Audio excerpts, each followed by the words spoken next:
날씨가 많이 추움에도 불구하고 이렇게 공부하러 오셔서 감사하고요. 금강경 공부를 하는데 공부한다는 것은 좋은 일입니다. 공부한다는 것은 여러 가지 의미에서 살아있다는 증거입니다. 제가 요양원을 운영해 보지만은 나이가 들어서 치매나 중풍으로 누워 계신 분들은 하고 싶어도 못합니다. 그죠? 또 중환자실 계신 분들이나 또는 이 시간에 일터 일하신 분들은 하고 싶어도 못합니다. 여러분들은 이렇게 시간 내서 공부하러 오셨다는 것 자체가 얼마나 행복한지 감사한지 아시죠? 반갑습니다. 금강경은 아마 여러분들이 많이 강의도 들어봤을 것이고 또 각 사찰의 불교대학이나 교양대학 또는 방송을 통해서도 가장 많이 강의한 경전일 거라고 생각을 합니다. 웬만한 분들은 금강경 다 외우시고 있고 또 내가 오신 분들 가운데서도 많은 분들이 금강경을 매일 독송을 하고 있지 않을까 생각이 들어요. 그렇게 많이 길지가 않기 때문에. 그래서 금강경은 많이 익숙해져 있는데 그럼에도 불구하고 내용이 좀 이제 명쾌하면서도 난해한 부분들이 없지 않아서 그런 부분들을 조금씩 짚어주고 또 금강경에 대해서 우리 선사 스님들은 어떻게 생각했는가 중간중간 선사들의 생각들을 한번 우리가 알아보는 시간도 가져보고 또 금강경을 배우면은 경전의 말씀과 우리 실생활이 어떻게 연결될 것이냐. 그래서 중간중간 금강경의 지혜를 나의 삶 속에서 우리의 생활 속에서 어떻게 구현할 것인가, 어떤 식으로 금강경의 내용을 생활 속에 녹여내서 활용할 것인가 이런 것들도 생각을 하면서 공부를 하도록 하겠습니다. 그래서 먼저 교재로는 우리 조계종에서 대한불교조계종에서 독송본으로 해서 나온 책이 주 교재입니다. 다 가지고 계시죠? 그 책은 그죠? 기존에 있는 이 금강경 해석과는 조금 다르게 좀 현대적인 표현을 많이 썼는데 현대적이라 해야 할지 모르겠습니다만은 기존의 한자를 보면서 한글을 보신 분들은 조금 위화감을 느낀 분들이 없지 않아요. 저도 그런 부분이 있으니까는. 왜냐하면은 인도의 산스크리트라든지 또는 빨리 같은 범어 원전을 참고해서 번역을 한 책이기 때문에 그래서 일부 스님들은 비판도 합니다만은 그래도 번역하신 분들이 얼마나 한 2, 3년간 수고해서 여러 사람들이 또 토론하고 학술대를 하면서 그 속에서 문장을 정하고 한 거기 때문에 그 공이 굉장히 클 겁니다. 그래서 보시면서 혹시 여기 내용에 이해가 안 되는 부분들은 주석본이라는 책이 또 있습니다. 이건 꼭 사지 않아도 괜찮은데 좀 어려워 사실은. 나도 어려워 보니까 인도말이 많이 나와 있어요. 그런데 그래도 인도말 좀 참고하면서 보실 분들은 같이 보셔도 무방하고 오늘은 이제 금강경에 들어가기 전에 제가 노란 책을 하나 선물로 드립니다. 이건 깊이 있는 내용은 아니고 금강경을 공부하기 위해서는 이 정도는 조금 알면 좋겠다. 그래서 이 책이 오늘 제가 한 45부쯤 가져왔는데 오늘은 여기 나온 내용을 가지고 공부하면서 시간 되면 또 경의 원문으로 가도록 하겠습니다. 먼저 이제 가장 우리가 알고 싶어하는 것이 금강경 제목을 알고 싶어 할 건데요. 반야심경은 다 외우시죠? 반야심경은 다 외운다면은 반야심경하고 연결석상상에서 같이 보면은 좋기도 합니다. 그리고 금강반야하고 마하반야하고 어떻게 다른가 틀린가 생각해 볼 수 있는데 반야경이라고 하는 경전은 굉장히 다양합니다. 우리가 매일 조수 독송하는 마하반야 바라밀다 심경, 즉 반야심경도 반야계 경전 중에 하나입니다. 짧지만은 그 외에 이제 금강경도 있고요. 또 8천성 반야, 600권 반야 등등 10만성 반야 등등 반야계 경전이 굉장히 양이 많고 다양합니다. 그 가운데 하나입니다. 자, 반야계 경전이 양이 많고 또 내용이 다양하고 경전도 다양하다는 이야기는 바꿔 말하면은 부처님의 가르침 가운데 그만큼 비중이 크다 그 말이죠. 반야계 경전이 많다는 이야기는 바꿔 말하면은 반야라고 하는 번역하면은 지혜라고 하는 것, 지혜. 인생을 삶을 지혜롭게 산다는 것. 그 지혜의 기준을 어디에 둘 것이냐. 이 지혜를 가지고 산다는 것 참 어려운 것인데 그 지혜의 기준을 어디에 둘 것이냐 하고 생각했을 때 어려워지죠. 그래서 그 지혜라고 하는 개념을 반야경에서는 제시를 합니다. 그래서 반야에서는 공의 지혜, 또 연기, 인연, 또는 중도, 중론, 그죠? 수많은 개념들을 제시하지만 결과적으로는 그것을 깨달음 그렇게 말한다. 깨달음. 공을 깨닫는 걸 공의 깨달음, 중도를 깨닫는 것, 연기를 깨닫는 것 같은 말이겠지만은 표현을 달리하면서 다양한 모습으로 반야 지혜를 우리에게 얻도록 깨닫도록 해주고 있죠. 그래서 이 반야 지혜를 깨달으면은 누구냐? 부처님이다. 그래서 금강경에서도 무위법을 아는 사람 부처님이다. 그죠? 또 수많은 경전에서도 공의 원리를 깨달으면 부처님이다. 연기를 보는 사람 바로 부처를 보는 사람이다. 표현하고 있지 않습니까? 납득하시죠? 들어보셨죠? 그런 원리에서 본다면은 반야 지혜를 터득하면 누구다? 부처님이다. 여러분들은 부처님 되기 위해서 오신 분들이다. 멋진 분들이에요. 그죠? 자, 그런 의미에서 이 반야 개경전, 반야심경이든 금강경이든 600권 반야든 팔천성 반야든 수많은 반야계 같은 경전을 통해서 깨달은 사람이 참 많단 말이죠. 또 금강경을 보더라도 금강경을 통해서 깨달은 분들이 참 많아요. 대표적인 분이 선에서는 육조 단경을 쓰신 육조 해능대사가 금강경에 나오는 응무소주 이생기시라는 말씀을 듣고 깨달았잖아요. 또 나중에 나오겠지만은 덕산 성감이라고 하는 순사는 과거신 불가득, 현재신 불가득, 미래신 불가득 들어보셨죠? 고귀절 때문에 고민하다 깨달았단 말이지. 그러니까 금강경을 통해서 깨달음 얻은 분들이 아주 많다. 고로 오늘 모인 여러분들도 조금 관심 있게 귀를 기울여서 반야사상 즉 금강경을 배우신다면은 깊이 있고 깨달을 수가 있다 하는 그런 확신을 가져봅시다. 그죠? 그다음에 이제 반야심경에서 뭐라 하겠냐면은 따라할까요? 반야바라밀다, 시대신주, 시대명주, 시무상주, 시무등등주, 능제일체고, 진실불어, 고설 반야 바라밀다 그랬거든요. 반야심경에서도 주제가 뭐냐면 핵심이 뭐냐면 반야바라밀다입니다. 반야바라밀다를 알고 실천하는 것, 그것이야말로 시대신주 가장 위대한 주문이다. 주문이 입으로 외워서만 주문이 아니고 생각으로, 말로, 몸으로 동시에 실천하는 것이 가장 위대한 주문이다. 시대신주다. 반야바라밀다 속에는 6가지가 들어있습니다. 보시, 지계, 인욕, 정진, 선정, 지혜, 6바라밀 들어있잖아요. 이렇게 반야바라밀 속에는 인식, 머리로 인식하는 것 플러스 실천 행동까지 같이 들어있습니다.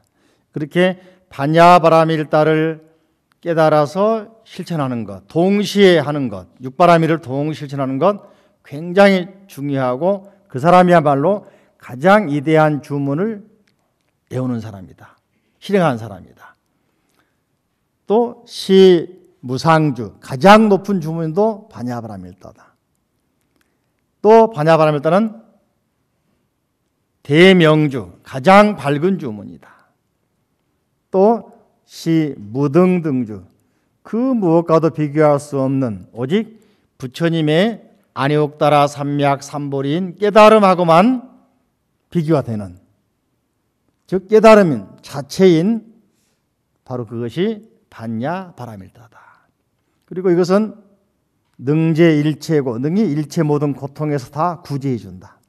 우리가 살아가면서 늘 괴롭다 힘들다 하지만은 반야바라밀다를 실천하면은 모든 고통에서 구제를 받는다.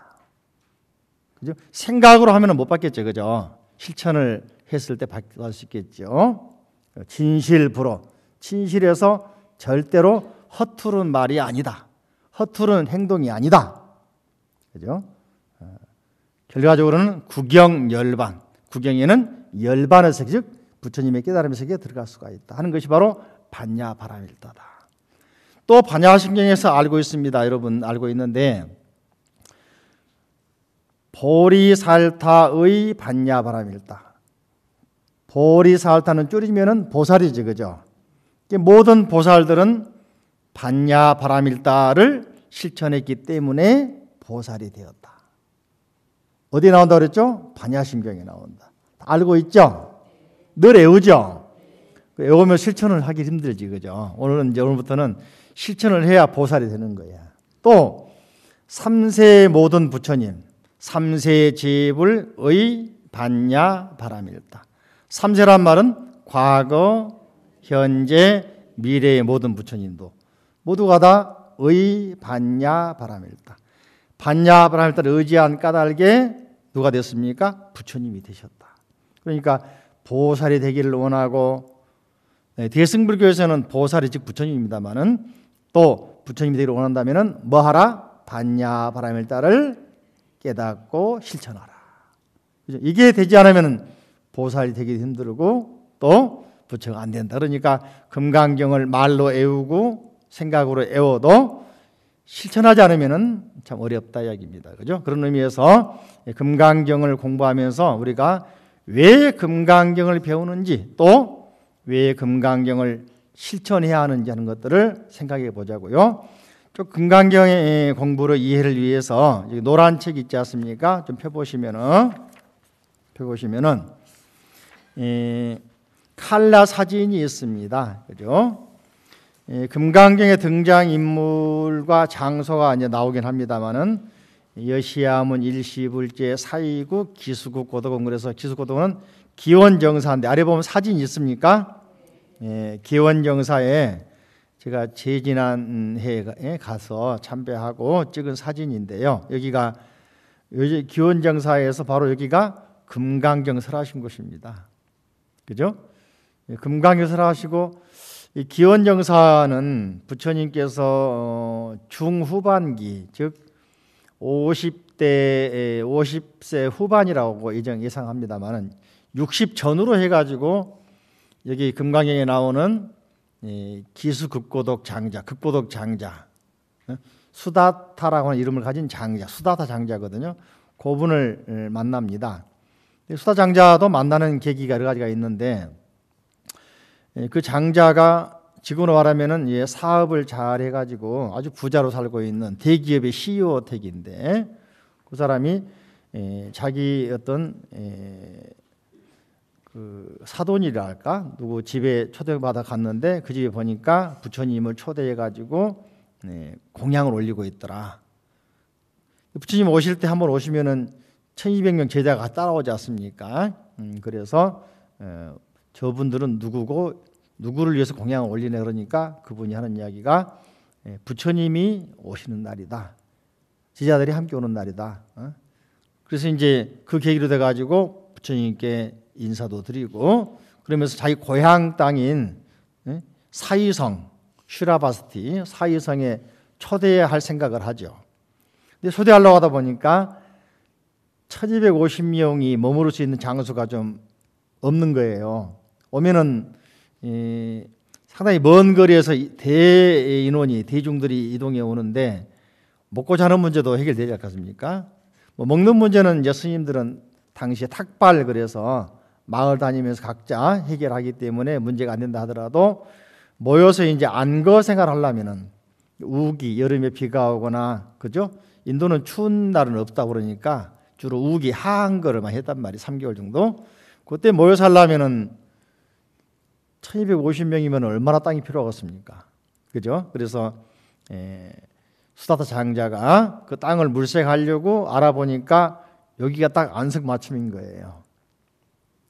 그래서 땅 주인에게 이제 거래하려고 찾아가 보니까 이 땅 주인이 당시 왕의 아들 왕자였어요. 바사익 왕이라는 왕인데, 여러분 잘 알고 있는 승만경을 설한 승만 부인의 어머니가 만리 부인인데, 만리 부인의 남편이 바사익 왕입니다. 왕가죠. 그 당시에 유력한 코살라국의 왕이면 인도 꽤 큰 나라의 왕이란 말이죠. 굉장히 큰 나라에 그 왕자가 소유하고 있는 땅이야. 그래서 옆 땅 팔지 않겠느냐라고 이렇게 교섭을 하러 가니까, 소위 흥정하러 가니까 왕자가 무슨 돈이 급하겠습니까? 땅 팔 일이 있겠습니까? 그래서 요즘 말로 하면은 턱도움질 하지 말라고 이제 그러지. 우리 안 판다고, 돈 필요 없다고. 그래서 수다타 장자가 이제 얼마만 팔란가 물어봐라. 그러니까 당시에 이제 왕자가 헛소리로 뭐 해본 소리라고 그럽니다. 그죠? 그냥 해본 소리로 수레로 한 80개 갖다 주면 판다고 했다. 그 말을 한 80개 가져와가지고 깐다 그러면 팔겠다 했다 한단 말이죠.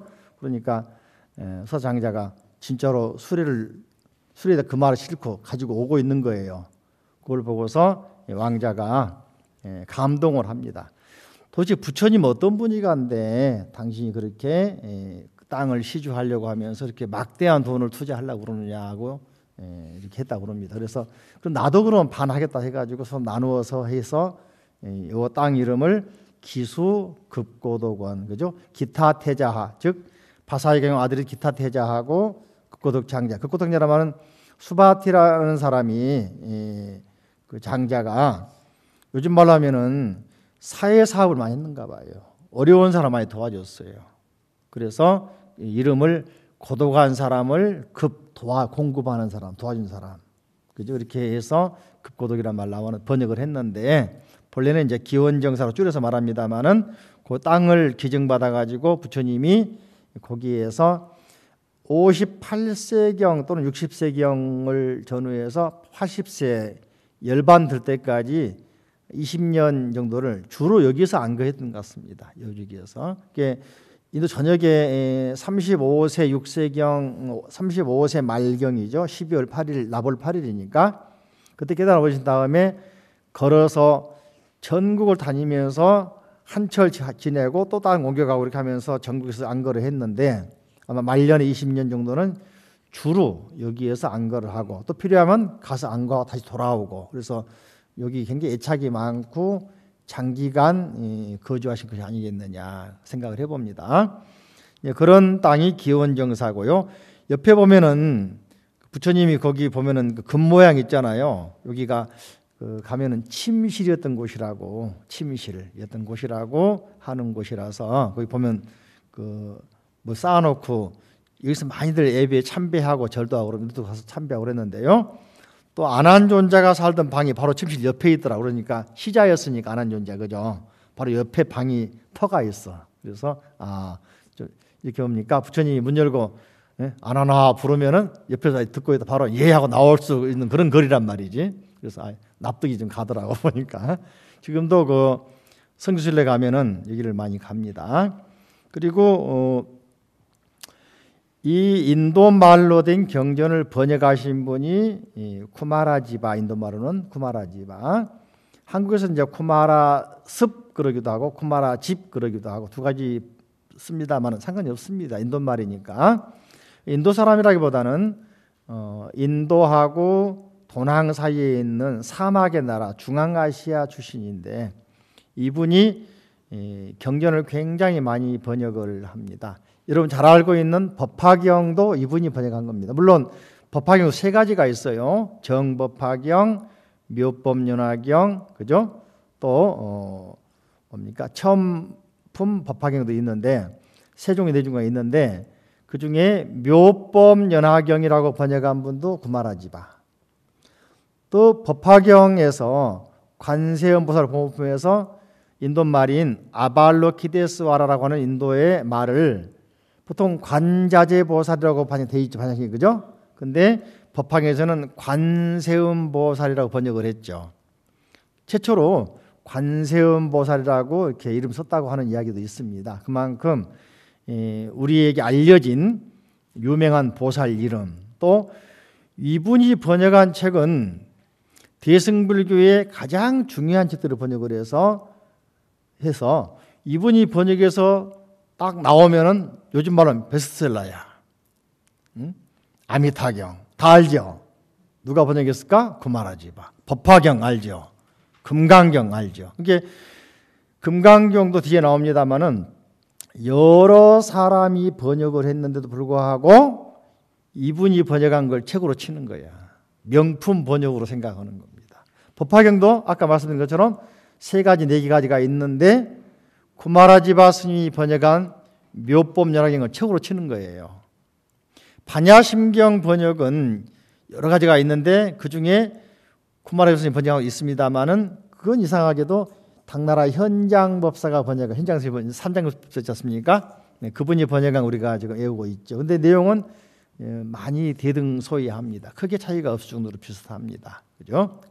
또 금강경도 구마라지바 스님보다 270년 후에 현장법사가 번역합니다만 그건 또 채택이 안 되고 우리 많이 이렇게 익숙하게 읽혀지지 않고 있습니다. 지금까지도 불후의 명작으로 법화경, 아미타경 또는 금강경 뿐만 아니고 이분이 또 큰 역할을 한 것이 아까 말씀드린 반야계경전 600권 반야경을 번역을 하신 분입니다.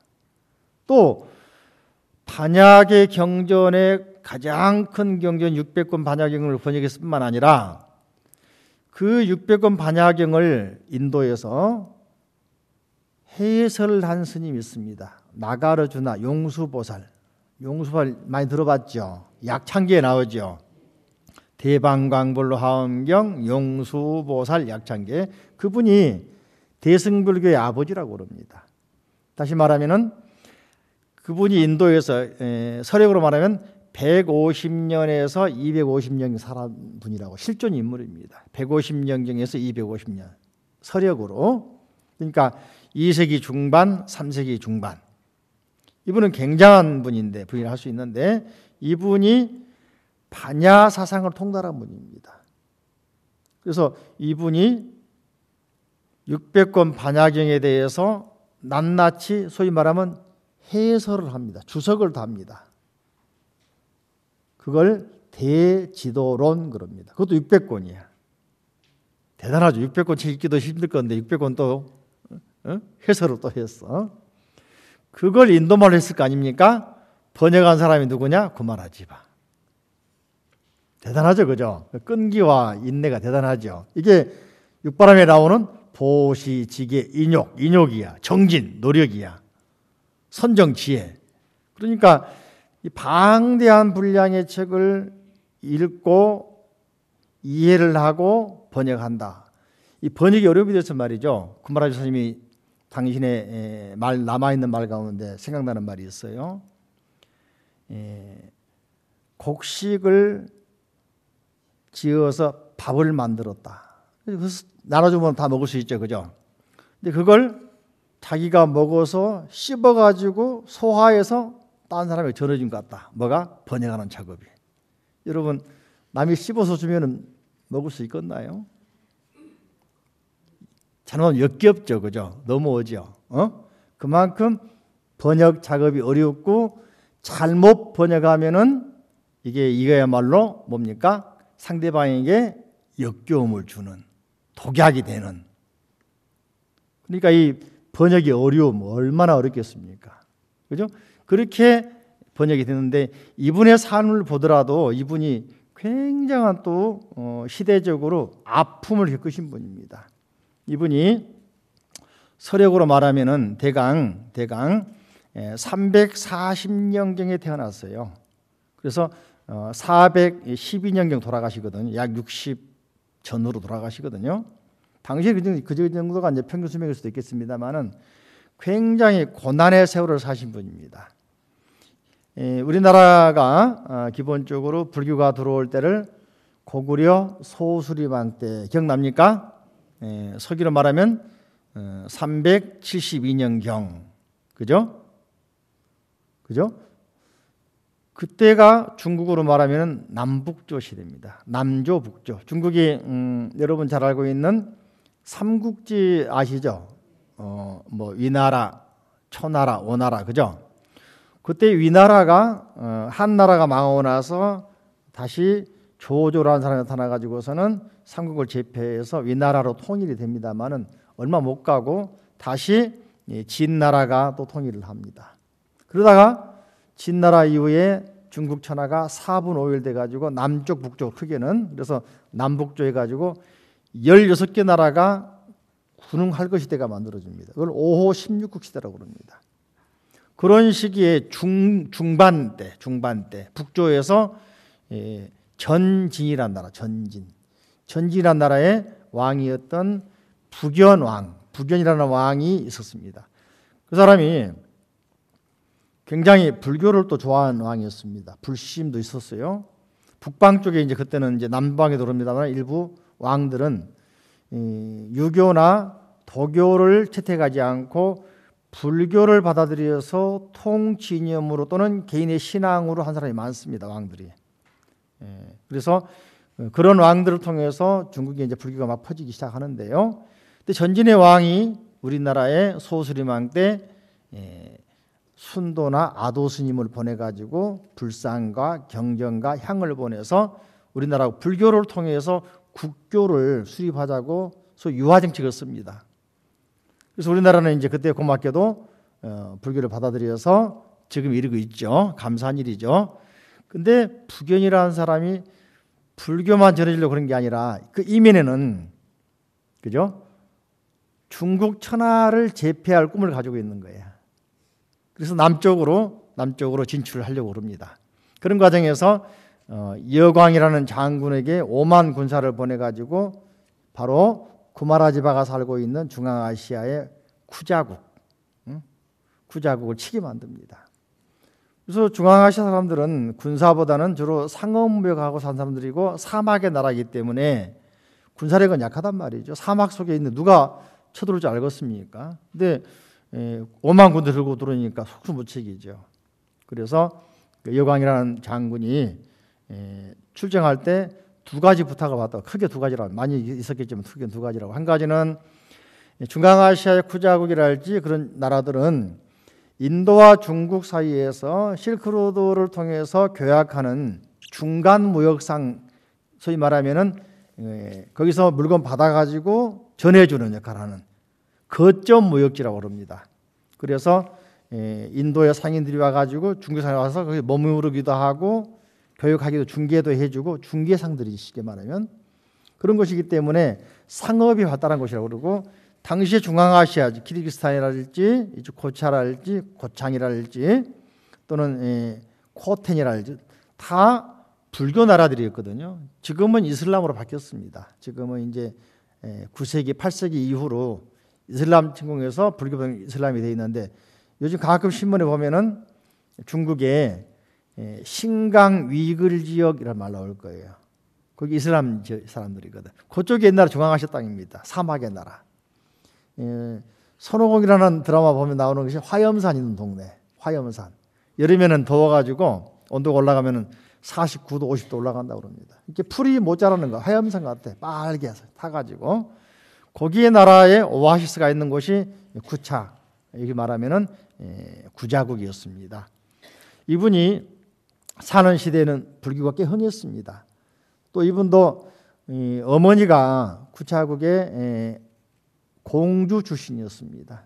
아버지는 인도에서 온 사람이고 귀족인데, 근데 어머니가 왕실 출신이기 때문에 왕이라는 직업이 얼마나 어려운지를 잘 모르시죠, 그죠? 왕 되면 좋은지 알았지만은 알고 보니까 왕이 되기 위해서는 수많은 경쟁자들하고 늘 경쟁을 해야 됩니다. 정치적인 투쟁, 경쟁, 전쟁해야 됩니다. 그래서 어머니였던 공주가 아들을 그런 전쟁으로부터 피하게 만들려고 7살에 출가시켰다고 그럽니다. 7살에. 그래서 똑똑하고 영리하니까 인도로 유학 보냈어. 인도로 가가지고 소승불교, 쉽게 말하면 초기 불교 다 배우고 또 인도에 있는 논리학, 인식론 또는 인도의 종교 사상을 다 마스터하고 중앙아시아 돌아온 겁니다. 그자 돌아왔다고 그래요. 얼마나 똑똑했는지 말이죠. 이 소문이 중국에도 난 겁니다. 그래서 아까 말씀드린 전진의 북연이라는 왕이 장군 여광에게 군사 부르면서 주의사항을 합니다. 인도 가면은 중앙아시아 구차국에 가면은 가장 많이 있는 곳이 백옥강, 흑옥강처럼 강이 있는 거기는 전부 다 보석이 많은 나라다. 옥이 많은 나라다. 그래서 그 금은 보석을 다 가지고 와라. 두 번째로는 그 나라 가면은 인재가 있다. 누구냐? 구마라지바다. 당시에 이제 아까 말씀드린 5, 16국이라는 나라들이 이제 크고 작고 한 나라도 있습니다만은 그 나라의 상징이 뭐냐면은 정치력이 뛰어나기도 하지만 또 한 가지는 인재가 있느냐. 그 소위 말하면 문화적인 코드를 가지고서 사람들을 계도해 갈 수 있는 인재가 있느냐. 정치적 인재도 필요했습니다만 또 문화적으로도 필요하단 말이죠. 그래서 인재를 구할 목적도 있었다고 합니다. 그래서 구마라지바라는 사람 만나거든 꼭 생포해 가지고 오라 라고 명령했다고 그러죠. 그런데 여광이 전쟁을 쳐들어가 가지고 약탈을 하고 승리를 해가지고 다 짐 싸가지고 오는 도중에 전진의 북연왕이 전쟁에서 그쪽이 이제 합비라고 하는 요즘 말 하얼빈 쪽이죠. 그래서 전쟁 작전 실패를 해가 죽어버리죠. 죽임 당해버리죠. 나라가 망해버리잖아요. 그래서 여광이라는 왕 장군이 돌아오지 못하고 국경지대에 나라를 만들어 후량이라고 하는 나라는 조그만 나라인데 나라가 만들어가지고 여기서 약 15, 16년간 머무릅니다. 오도 가도 못하고 이제 자기가 또 적당한 큰 나라에 가서 살아야 돼 돌아와야 되는데 못 돌아오고 있다가 거기서 멈춰가지고 군대가 있고 또 돈이 있으니까 15, 16년간 거기서 멈추게 됩니다.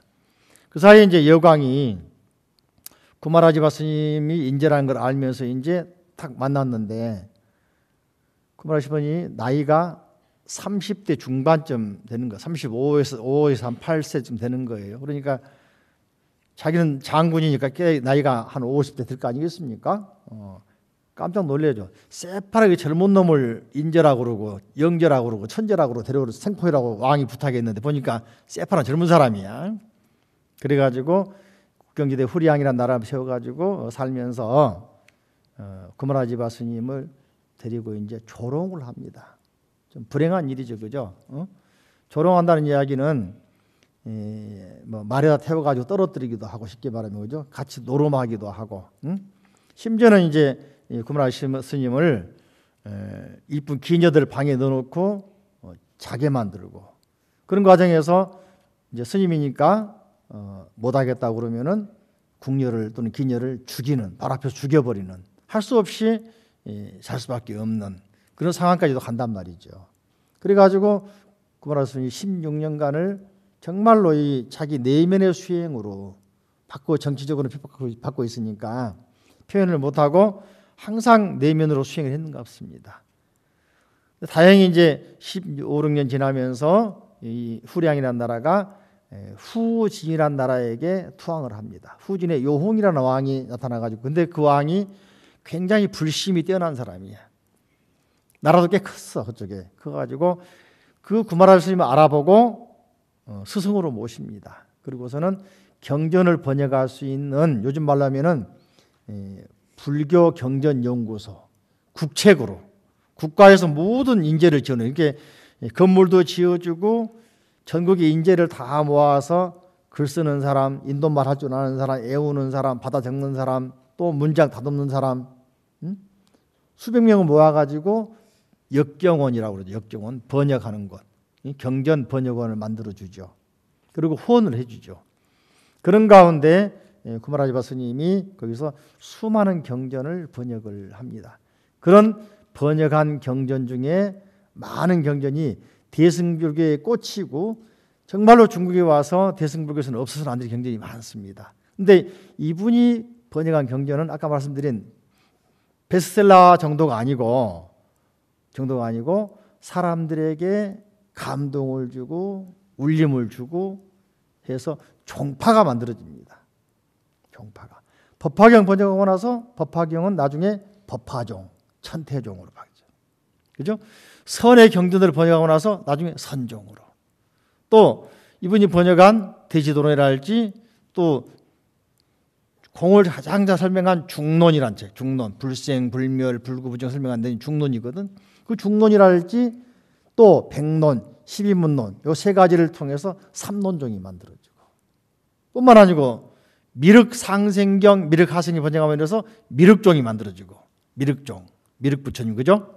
이런 식으로 구마라지바 스님이 번역한 경전이 다 뭐 베스트셀러 정도 가지고 몇백 년 지나더라도 요즘 말은 스테디셀러 오래도록 유명해진 셀러가 되는 거야. 대단하죠, 그죠? 그것이 사람들에게 감동을 해서 신앙이 되고, 그죠?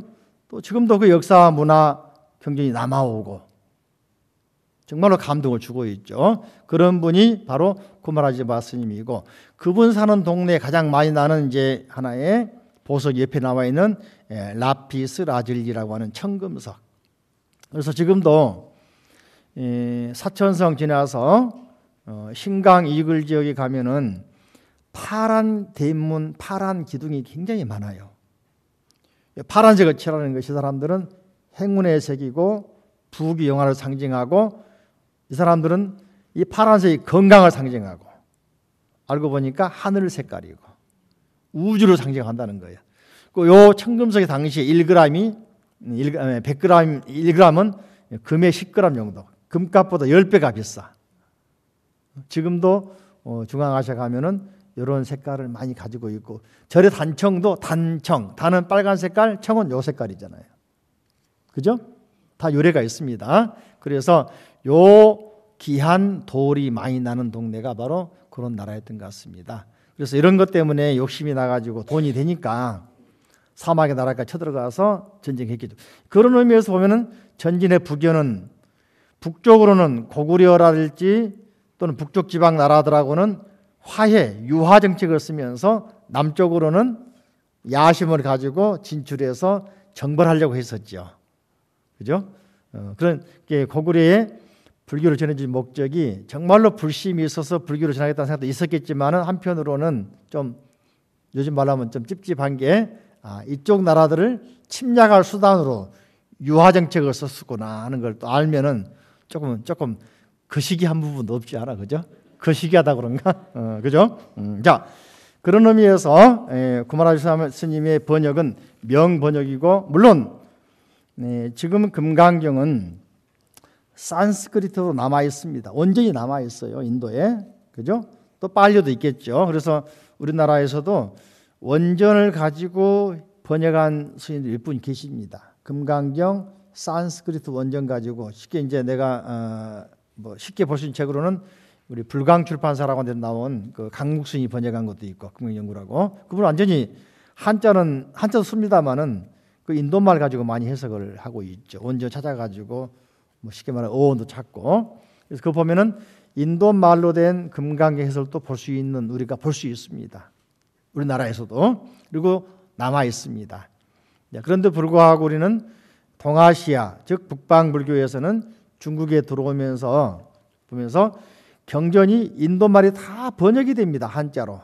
그래서 인도 불교하고 중국 불교하고 비교했을 때 가장 큰 다른 점이 뭐냐 그러면은 인도에는 있고 중국에도 없는 게 있겠지만은 인도에는 없고 중국에 있는 게 있어요. 첫 번째 번역한 경전입니다. 한자 경전. 인도 한자 경전 없을 거 아닙니까? 그렇죠? 그러니까 우리가 아까 말씀드린 것처럼 부처경전을 한자로 본다는 것은 누군가의 어떤 능력이나 또는 그런 학문적 지식을 동원해서 번역한 걸 보고 있는 거죠. 그러니까 한번 정화가 된 거잖아요. 그러다 보니까 사상이 바뀔 수도 있는 거예요. 사상이. 그걸 염두에 두고 보면 좋겠는데 그 중에서도 구마라지바 스님 같은 경우는 아까 후리앙의 여광이라는 왕이 세운 조그만 나라에서 15년 머물다는데 그 나라에 있던 시기가 바꿔 생각하면 다행일 수도 있는 거예요. 중국인과 어울리면서 한자를 배웠잖아. 그러니까 한자를 배웠으니까 번역하면은 한자말 잘 나올까 안 나올까? 그죠? 구마라엽 스님이 뭡니까? 번역이 이해가 되는 게 한 15, 16년간 후량이라는 나라에 계시면서 아까 말한 핍박은 받았겠지만 그 사이에 내면으로 내공을 쌓은 거야. 놀지 않고 기도하고 공부하고. 기도가 뭐 했느냐? 관세음보살 기도, 간음기도였어요. 이렇게 보험품 보면은 법화경 속에 있잖아요. 볼 때마다 좀 느낍니다. 법화경은 안 맞는 거야, 논리가. 전체 법화경 내용은 안 맞아요. 갑자기 보험품이 싹 들어가 있어요. 그죠? 거기에는 아마 당신의 신앙 생활이 신앙의 어떤 체험이 있었기 때문에 보험품을 넣는 거 아니겠느냐는 생각도 해볼 수가 있습니다. 쉽게 말해. 그래서 여러 가지 면에서 법화경 속에 관세 보험품은 조금 의심스러운 부분이 있다는 이야기를 많이 합니다. 논리가 앞뒤가 안 맞는 게 있어서. 그런 의미에서 이분도 기도하면서 공사상을 연구하고 반야를 연구하고 하면서도 항상 관세음 보살님께 기도했던 거 아니겠느냐 생각을 하면서, 그죠? 우리도 살아가면서 힘들고 어려울수록 기도하자. 근데 기도라고 하는 건 참 뭡니까? 불가사의합니다. 기도하면은 안 되게 되더라니까, 이루어지더라니까. 그쯤 되도록 한번 기도해보라고, 그죠? 아셨죠? 안 되는 게 되도록 될 때까지.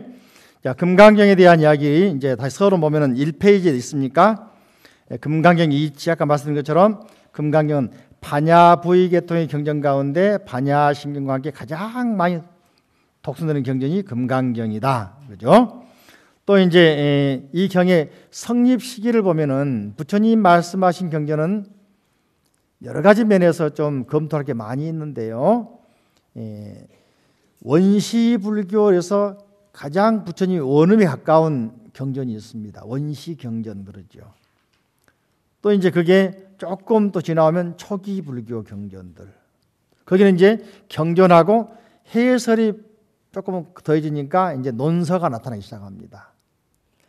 초기 불교 지나면서 이제 불교가 부파불교로 막 나눠지면서 부파불교, 수많은 파가 나눠지면서 자기 입장을 대변하는 논서들을 만들어냅니다. 부파불교. 이때를 소승불교 그러기도 하죠. 그러다가 이제 부파불교가 말년에 기원 전후로 해가지고 대승에 대한 불교가 논쟁만 하고 논리만 펴고 이론만 있고 실천 있으면 안 되겠다 해가지고 대승에 대한 기대가 다시 생겨나면서 대승 불교 운동이 일어나 이들을 초기 대승 그럽니다. 그 중심이 바로 반야계통의 반야사상. 반야는 아까 말씀드린 육바라밀을 포함하고 있으니까 나누어준다. 보시, 지계, 어떤 계율을 지키자, 질서를 지키자. 인욕, 어떤 상태에서 좀 참고 견뎌라. 그래서 금강경에서는 인욕바라밀을 강조하죠. 예전에 가리왕에게 내가 신체가 사지, 오지, 찔기고 갈기갈 찢기고 잘리고 할 때도 나는 참았다. 인욕바라밀. 그죠? 또 정진, 선정, 지혜. 그죠? 그래서 이 초기 대승에서는 반야라고 하는 화두가 등장하면서 어떻게 반야를 해석하고 설명하고 실천할 것이냐 하는 과정에서 또 중기대승, 후기대승 넘어오면서 이제 중국 불교로 들어오면서 중국에서 꽃을 피기 시작하죠. 이게 대승의 반야계통 사상이 이 테마가 들어와 가지고 꽃을 피우고 지금 이렇게 전해오고 있는 것입니다. 그런 의미에서 이 금강경 같은 경우 보면은 육바라밀 다 안 나오거든. 보시지기 안 나오고 보시바라밀 또 인욕바라밀 금강반야니까 지혜바라밀밖에 안 나오거든. 그래서 초기 대승불교 계통의 경전이 아니겠느냐. 이게 반야경 가운데서도 초기 대승의 역할을 한 그때 시절에 금강경이 편입되지 않겠느냐. 근데 이제 일반적으로 사람들은 또 이걸 합니다.